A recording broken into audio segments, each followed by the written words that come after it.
स्वागत है एक बार फिर से आपके अपने चैनल योगेंद्रा टाइम्स पर। दोस्तों, आज हम आपके बीच में भारत चाइना डिस्प्यूट को लेकर आए हैं।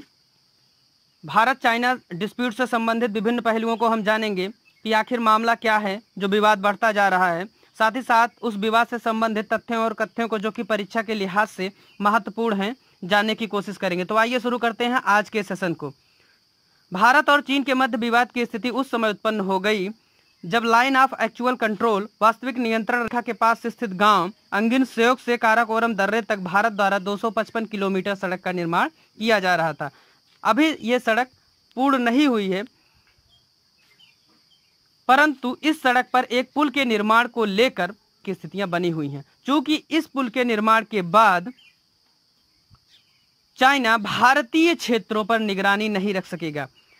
यहां पर एक टर्म उभर कर सामने आया है, LAC, वास्तविक नियंत्रण रेखा, लाइन ऑफ एक्चुअल कंट्रोल। ये 1962 के भारत चीन युद्ध के बाद भारत और चाइना दोनों द्वारा स्वीकार की गई, जिससे भविष्य में विवाद की स्थिति को टाला जा सके। याद रखिएगा, LOC जो है वो भारत और पाकिस्तान के बीच स्थित है। विवाद के चलते भारतीय चेकपोस्ट KM 120 से लगभग 15 किलोमीटर दूर तक चीन की सेनाएं डट खड़ी हुई हैं।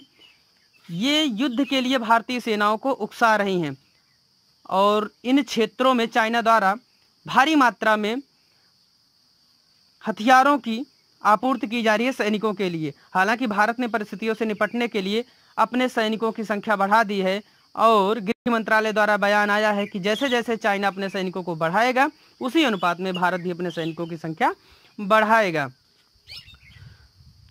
यहाँ पर एक जानकारी महत्वपूर्ण ये है कि इस पुल के निर्माण के बाद चूंकि चीन नज़र नहीं रख पाएगा भारतीय मूवमेंट पर, जो एरियल मूवमेंट है, यहाँ का एरियल मूवमेंट मतलब भारत के क्षेत्र में होने वाले मूवमेंट से संबंधित है, तो इसलिए पैगोंग एक झील है जो कि लद्दाख में स्थित है। यहाँ पर भारत और चीन की सेनाएं आमने सामने हो गई हैं और चीन युद्ध के लिए भारत को उकसा रहा है एक तरीके से। तो वर्तमान में लद्दाख के 3 क्षेत्र चर्चा में आ गए हैं, जिसके कारण जहाँ पर क्वेश्चन बन सकते हैं, इन तीनों क्षेत्रों में भारत और चीन की सेनाएं आमने सामने हो गई हैं। पैगोंग तसो एक झील है, तसो तिब्बती भाषा का शब्द है, झील होता है इसका अर्थ। गलवान घाटी यहीं लद्दाख में स्थित है और देमचुक रीजन। इन तीनों क्षेत्रों से संबंधित प्रश्न आपसे पूछे जा सकते हैं, कहाँ स्थित हैं, तो लद्दाख में तीनों स्थित हैं।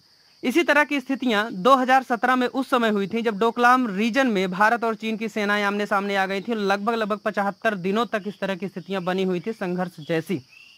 डोकलाम रीजन बहुत महत्वपूर्ण है।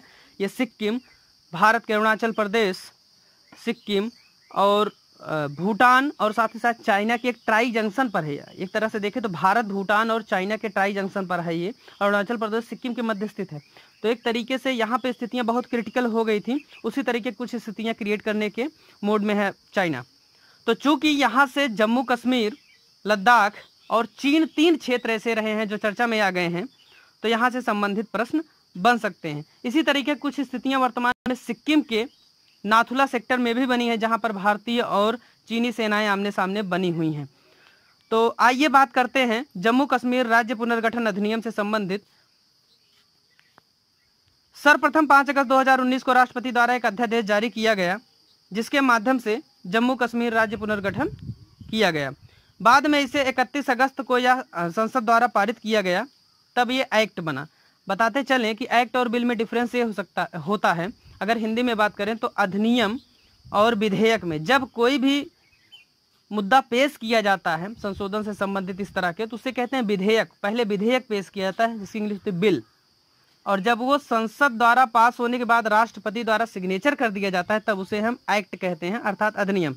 तो 31 अक्टूबर 2019 से जम्मू कश्मीर राज्य पुनर्गठन अधिनियम लागू कर दिया गया, जिसके तहत जम्मू कश्मीर और लद्दाख नामक 2 केंद्र शासित प्रदेशों का गठन किया गया। यहाँ से एक महत्वपूर्ण प्रश्न ये बन सकता है कि अब भारत में कुल मिला के 28 राज्य और 8 केंद्र शासित प्रदेश हैं। ये बेहद महत्वपूर्ण है, आप इसको ध्यान में रखिएगा। जम्मू कश्मीर राज्य से संबंधित भी महत्वपूर्ण प्रश्न आपसे पूछा जा सकता है। वर्तमान में इस राज्य में कुल मिला के 22 जिले हैं। राजधानी गर्मियों में इसकी श्रीनगर है। ठंडियों में ये लोग कश्मीर चले जाते हैं चूँकि जलवायु अनुकूल है। यहाँ विधानसभा है परंतु विधान परिषद नहीं है। यहाँ का प्रशासन उपराज्यपाल के माध्यम से चलेगा और वर्तमान में यहाँ के उपराज्यपाल गिरीश चंद्र मुर्मू है। याद रखिएगा, LOC जम्मू कश्मीर राज्य में स्थित है, जो कि भारत और पाकिस्तान के मध्य।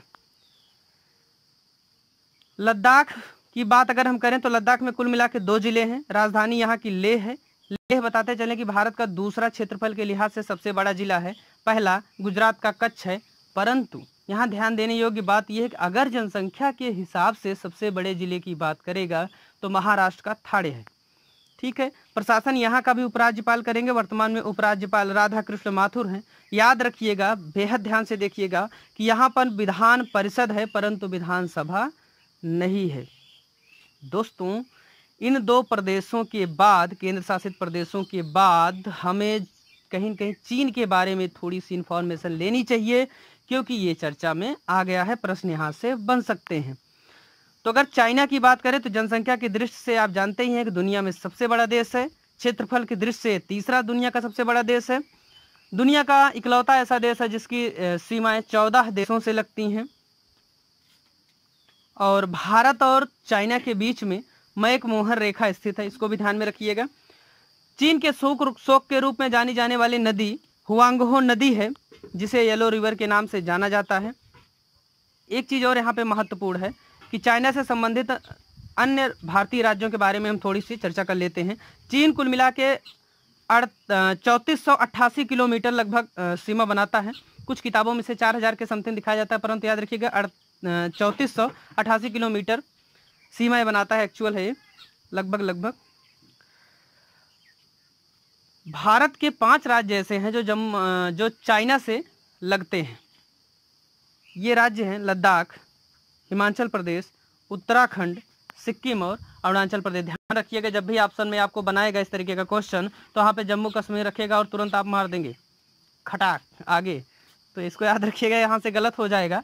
लद्दाख आप याद रखिएगा कि जम्मू कश्मीर को रिप्लेस करके, चूँकि लद्दाख वाले रीजन में सीमा बनाती है, इसलिए लद्दाख को आप रखिएगा। लद्दाख, हिमाचल प्रदेश, उत्तराखंड, सिक्किम और अरुणाचल प्रदेश। तो इसी तरह के वीडियोज़ के लिए बने रहें हमारे साथ ही साथ अपने सुझाव आप हमें देते रहें। आपको वीडियोस हमारी कैसी लग रही हैं, और इन वीडियोस को उन व्यक्तियों तक जरूर पहुंचाएं जिनकी इन्हें वास्तव में ज़रूरत है। साथ ही साथ अब भारत से जुड़े हुए अन्य देशों की सीमाएं क्या हैं, कितने राज्यों से लगती हैं, इससे संबंधित प्रश्नों के समाधान के लिए आप हमारा भारत नेपाल विवाद से संबंधित जो वीडियो है उसको ज़रूर देखें। और साथ ही साथ आप इतना सपोर्ट कर रहे हैं इसके लिए आपका धन्यवाद। बने रहें हमारे साथ। नमस्कार।